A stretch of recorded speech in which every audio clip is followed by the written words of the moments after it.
Greetings and welcome to the Cerebral Women Art Talks podcast. I'm Phyllis Hollis, your host. As an extension of my Instagram page, Cerebral Women, this podcast offers insights into the visual art world. I interview artists, mainly artists of color and female artists who will freely articulate what inspires their creativity. In addition, you'll hear interesting perspectives from dedicated art professionals who work with artists and the art institutions that feature them. I'm confident that collectively, these individuals will indeed stimulate your mind as they do our eyes. Please know these interviews are conducted in my Manhattan apartment, so please forgive the background sounds of city life. Welcome to the Cerebral Women Art Talks podcast. This episode features Rujeko Hockley, the Arnhold Associate Curator at the Whitney Museum of American Art in New York City. She co-curated the 2019 Whitney Biennial. Additional projects at the Whitney include Amy Sherald, American Sublime, opening now, April 9th, 2025. Inheritance, 2023. Two Lizards, 2022. Jennifer Packer, The Eye is Not Satisfied with Seeing, 2021. Julie Mehretu, 2021. Toyin, Ojih, Odutola, To Wander Determined in 2017. And An Incomplete History of Protest, selections from the Whitney's collection, 1940 to 2017, also in 2017.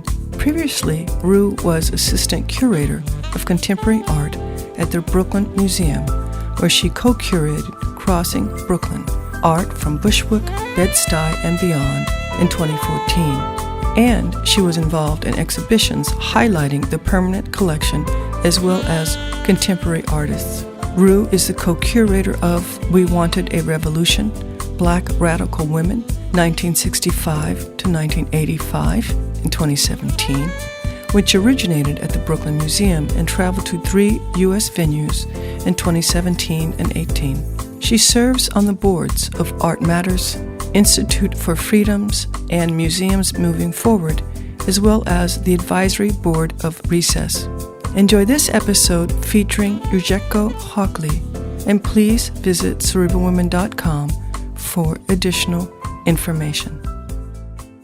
Welcome to my Cerebral Women Art Talks podcast, Ru. I'm excited to feature you. Thank you so much. I'm happy to be here. When did you recognize your interest in visual arts? I think I recognized my interest in visual arts specifically when I was in high school, probably. I recognized an interest in the arts in general, kind of from earliest childhood. I was a dancer. I took ballet, I took jazz. I was very interested in kind of physical movement and in kind of the performing arts. But I think in high school, I remember kind of taking photography classes, taking ceramics classes. I kind of became interested in perhaps like the making in that way. Wasn't my ministry, but I enjoyed it. And I really enjoyed being around artists, thinking about art, thinking about creativity, being in my friends' dances, being on the dance company in my high school. And then when I got to college, I was suddenly informed of this discipline called art history, which I had never heard of before. And I think that was the first time, and I had always gone to museums, but that was when I really remember thinking about kind of art and the history of art and specific artists and learning about that as a way to look at the past and the present and the future. And that really resonated with me. What type of art, like what period were you first really attracted to? I went to Columbia University as an undergrad, and one of the classes that everyone takes at Columbia is Art Humanities. And it's kind of a survey course, Introduction to Art History, that is from ancient Greece to Andy Warhol, swath of history. And I really remember that what I was first really struck by was actually ancient Greece. Because I had always been very interested in history. I'd always been very interested in history in general and in mythology and in ancient Rome and ancient Greece, ancient Egypt, these kind of ancient cultures.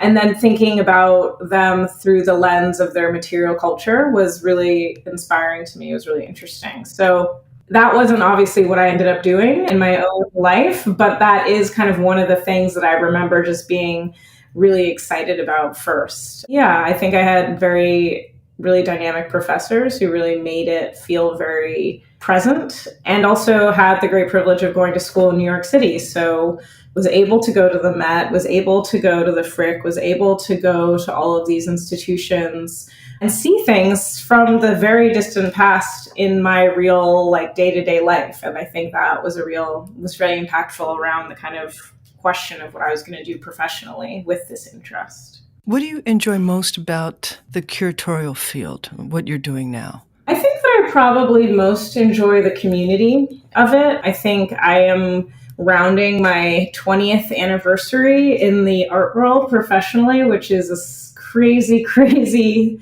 anniversary. But I started working at the Studio Museum in Harlem in 2005. And it is the community that I built and continue to build and be very blessed to be a part of.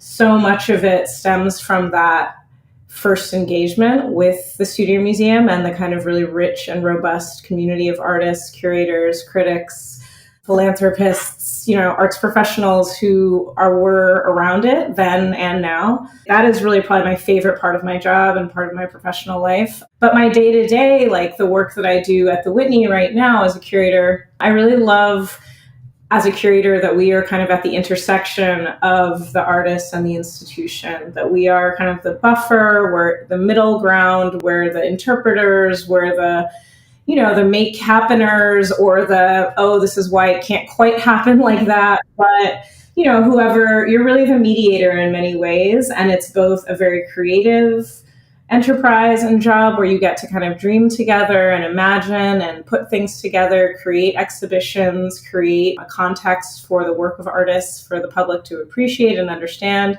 But you also have the spreadsheets and the logistics and the problem solving. So I have kind of both of those brains kind of. And so I really enjoy being able to use both sides of my intellect, of my capacity. What do you feel is most challenging in your role? I think it's the same thing, being the mediator. I think that is both. It's really challenging in really exciting, generative ways, and it can be really challenging sometimes in really just hard ways and complicated ways. I think that understanding that we are kind of simultaneously serving many different constituencies, and understanding that Whitney is an institution that was really artist-centric. The Studio Museum, where I started my career, also, it's called the Studio Museum, literally because the artists are there in the studios, very artist-centric. But at the same time, the institution is bigger than any one of us. And that's true whether you're a kind of independent curator or an institutional curator. Like, the project is bigger than any one person. And so kind of balancing those things. And then I think also when you work with living artists, which I really adore, and I find like it's such a privilege to get to talk to artists, be friends with artists, kind of have a direct line to people whose brains work in really beautiful, idiosyncratic, interesting ways, who are kind of thinking about our world in really unique ways that are always needed. But I feel very, very lucky right now, especially to be around people who think in different ways. But sometimes it's hard. It's emotional, and it's people put a lot of themselves, they put everything of themselves into their work. And you have to hold a lot sometimes as the person who's like, yeah, I know, but also this deadline, or I know, but also it's going to be amazing. Like, it's okay. Like, I know you feel this, that, and the third, or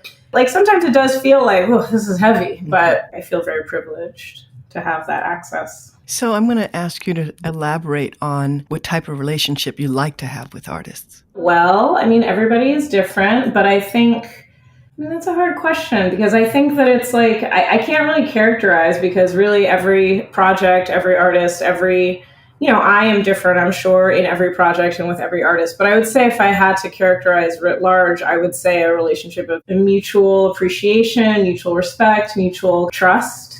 It's like a relationship that really requires a lot of trust for it to work well. And so I really appreciate that artists put their trust in me. And I also hope that they feel and understand that I'm putting my trust in them, that we both have skin in the game, as it were, and we both really care about this thing that we're doing together. But yeah, I would say that a kind of mutuality and understanding that we're bringing different things to the table. Are there any particular artists that influenced you more than others early on in your career? One of the artists when I was in college that I remember really being very moved by, I took a class about the Harlem Renaissance with a professor at Barnard named Elizabeth Hutchinson.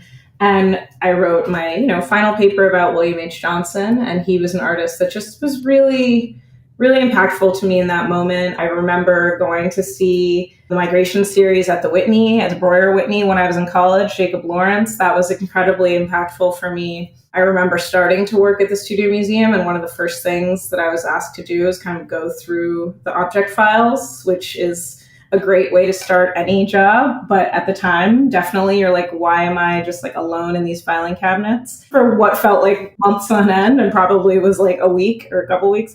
But, I just really remember learning about Senga Ngugi, an artist that I had taken feminist art history as an undergrad. I had never heard of Senga Ngugi. And understanding that actually Senga was a living artist who had engaged with the Studio Museum over decades and was still a contemporary artist making new work.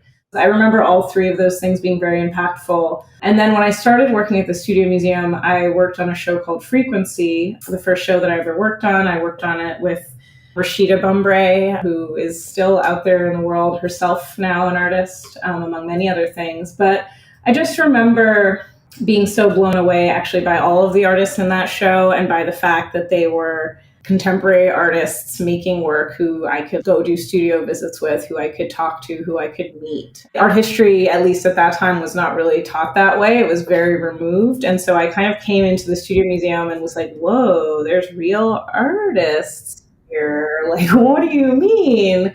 And so I just remember that whole show. And of course, my husband was in that show, my now husband. And so, yeah, it really transformed my life in many, many, many, many ways. I think this question would have been more relevant perhaps a couple of years ago, but I'll ask it now. Do you feel the Black Lives Matters movement will continue to have an impact on the mission of art institutions? Yes, because I think whatever we call that movement, the intellectual and ethical underpinnings, which are that everyone's life has value, are at the kind of foundation of so much of the work that I have done in the world personally, but also so much of the work that the people's work who I'm kind of in the stream of, whose work kind of has paved the way for me. And so when I think about the idea that Black people's lives have value and that they matter is going to continue to be resonant for me personally, wherever I personally work. I think the question of Black Lives Matter as a political movement is a harder and kind of thornier question in some ways. But my personal answer for me is absolutely. Do you feel Black art can be defined? Black art is artists that Black people make. I mean, that's it for me. And whether the category of Black art is useful to people or not, to me, the most useful definition is the broadest and most literal, factual definition, because it can encompass all media, it can encompass all interests, it can encompass all art historical movements. It can encompass all countries, all histories, all geographies. What do you feel is the role of the collector and the art patron? Very significant. I think that when you look at the history of art, whether we're talking about kind of from the Renaissance onward, kind of a culture of patronage has been very instrumental, and I think in our contemporary society, it's obviously not the same, and it is complicated in many ways, more complicated in many ways. But I think that the role of a genuinely enthusiastic supporter of the arts, a person who really, or entity, group of people who really understand why artists and art are so integral to our society and want to be in service of that, is incredibly important. Whether that is in supporting individual artists' careers, whether that's in bringing artwork into their own homes for their, because they enjoy it, because it's valuable for them as a way of thinking about the world and their place in the world, whether it's supporting institutions for the same reason that they see the value in public institutions and in providing a place for the public to see art and to engage with their humanity in that way, I think it's incredibly important. And your opinion on the trustees? Well, it's a similar thing. Most trustees are, especially at art museums, I can't speak obviously for non-art institutions, are collectors and came to their role as trustees first because they were engaged with artists. And so I think that that is one of the kind of most amazing things about, I would say, especially the role of a trustee at an art museum, is that they love artists and they love art, and that is what brought them to the table. Are there trends that you find promising that you're excited about? Trends in terms of artists or art making? Or maybe trends within art institutions? When I think about how I was and continue to be raised, proverbially, curatorially raised, it is with the understanding that the work that we do is not trend driven, and that we will continue to do the work and we will continue to have the kind of priorities and have the big picture kind of prize in mind that we have regardless of what trends are kind of swirling around us. And I say us in the sense of kind of thinking about many generations of Black curators and arts workers and artists who have really been devoted to amplifying, making, telling the stories of Black and Brown people and contributing to institutions that want to do that work as well. But you know, I've had conversations over the years with people like Lowry Stokes Sims, who Lowry had that objective at the Met when she was the only curator, only Black curator at the Met for 25 years. She had that was her goal then when she was alone. And I don't think it was a trend, but she brought Beverly Buchanan into the Met's collection. And I don't know if anybody supported that or if they were like, what is she? Who is she? What are they talking about?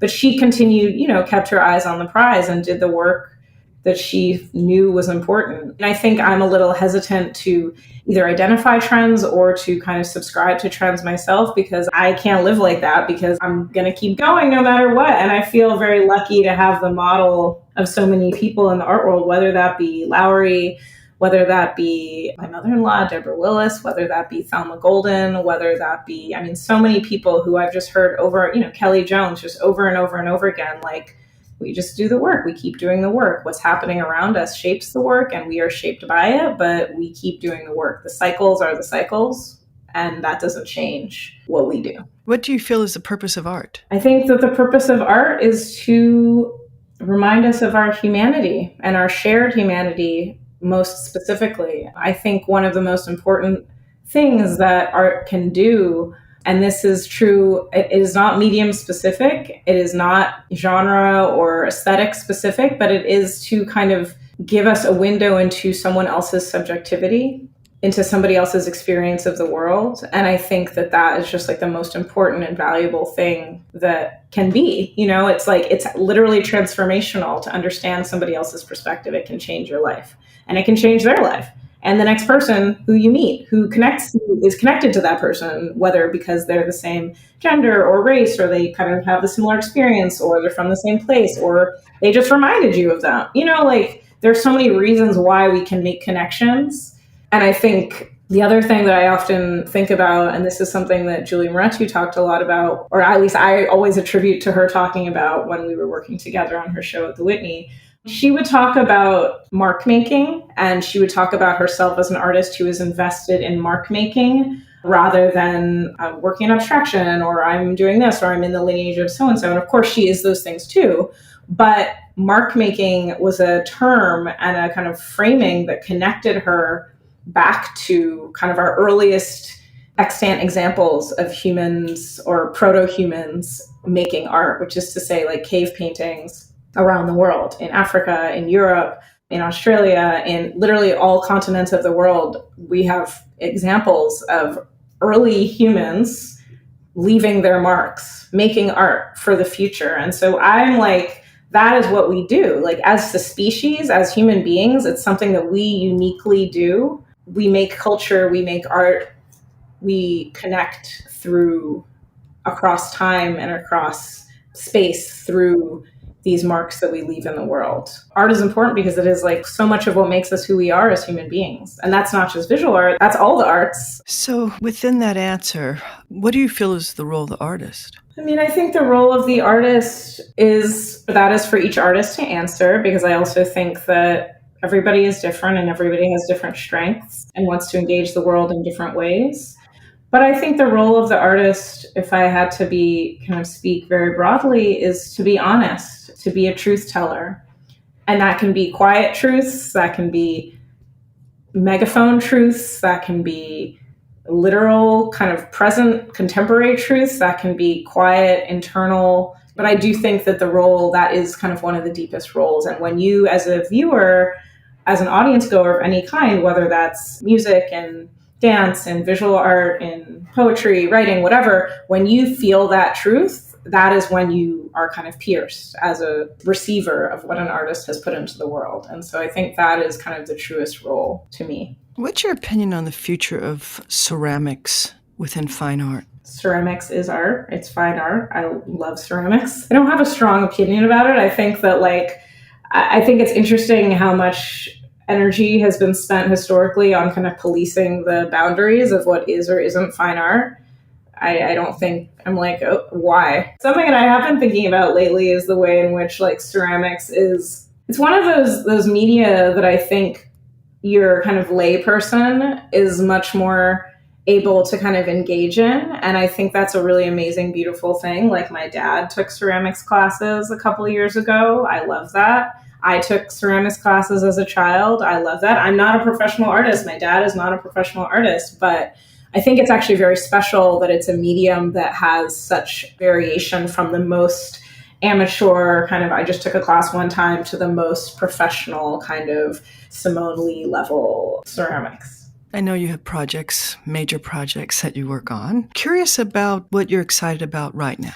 Well, I'm very excited about the project that I'm working on right now, which is Amy Sherald's survey exhibition, American Sublime. It's coming to the Whitney from SF MoMA and will open in April. And so I'm kind of deep in it right now, finalizing the floor plan, kind of thinking about programming, kind of working with Amy on the dinner, the opening, what kind of events do we want to have to kind of complement the exhibition throughout the run, finalizing the checklist details, all that sort of stuff. But I'm really, really excited about that show and have kind of increasingly not surprised at all, but when you're doing something that you think is really important and you're excited about, but then you start talking about it to people and their excitement is so over the top that you're like, whoa, okay, yeah, this is really, really exciting. And so I'm having this experience internally at the Whitney, doing presentations for my colleagues, but also kind of out in the world as it comes closer. And so, yeah, I'm very excited to be working on it and to be working with Amy and to be able to kind of bring her work to our audiences at the Whitney. I've really enjoyed this conversation, and this is going to be our last question.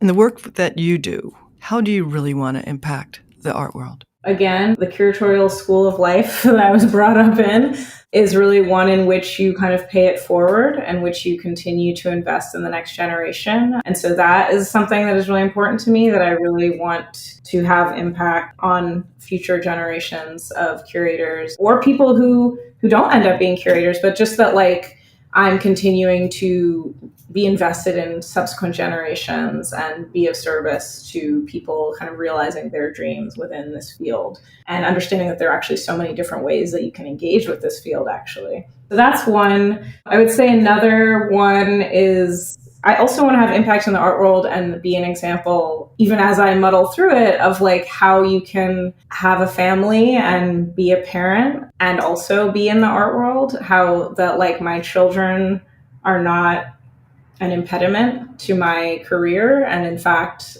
they make it feel really important. I've never been prouder than to go to the Whitney with my daughters and show them an exhibition that I curated. I really, I thought I had really done a lot of great things, and I have, and I've had incredible proud moments, but yeah, it's just they don't really understand what it means, but it's very, very important to me. And these moments really stick with me.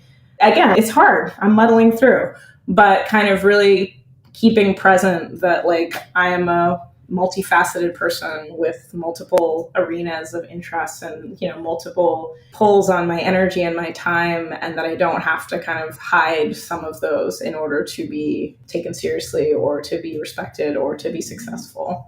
And I think the final impact that I would like to have, I mean, not final, but is to just continue to do the work that I feel very blessed to have kind of so far been able to do, is really elevate Black and brown artists and really think about the contribution that they have made, and will make to the world, and really be in service of continuing to put that, shout that from the rooftop.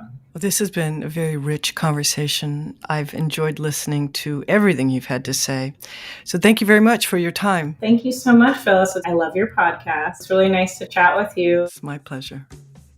Thank you for listening to Cerebral Women Art Talks podcast. For additional content, please visit cerebralwomen.com and be sure to follow Cerebral Women on Instagram.